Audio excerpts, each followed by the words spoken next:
8ஆம் வகுப்பு ஒளியியல் 1 மார்க்கு கொஸ்டினுக்கு ஆன்சர். வளைந்த எதிரொலிக்கும் பரப்பை உடைய ஆடிகள் கோளக ஆடிகள். உட்புறமாக எதிரொலிக்கும் பரப்பை உடைய வளைவு ஆடி குழி ஆடி. வாகனங்களில் பின்காட்சி ஆடியாக பயன்படுத்தப்படும் ஆடி குவி ஆடி. ஒரு ஆடியின் ஆடி மையத்தையும் வளைவு மையத்தையும் இணைக்கும் கற்பனை கோடு டேஸ் எனப்படும். முதன்மை அச்சு எனப்படும். முதன்மை குவியத்திற்கும் ஆடி மையத்திற்கும் இடையே உள்ள தொலைவு குவிய தொலைவு.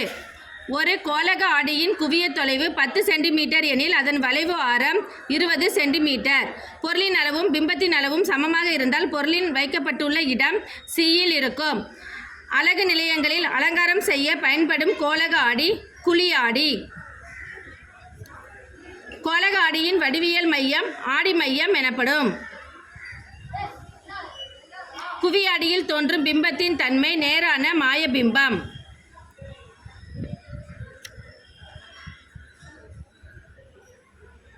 கண் மருத்துவர் கண்களை பரிசோதிக்க பயன்படுத்தப்படும் ஆடி குழி ஆடி.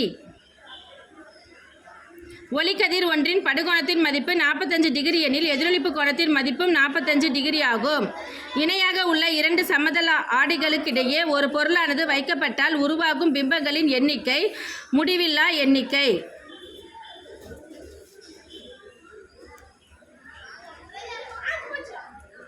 நெக்ஸ்ட் பொறுத்துக. குவியாடி, பரவளைய ஆடி, ஸ்னைல், நிறப்பிரிகை, கலெக்டர், ஒளிவிலகல் எண். தேங்க்யூ.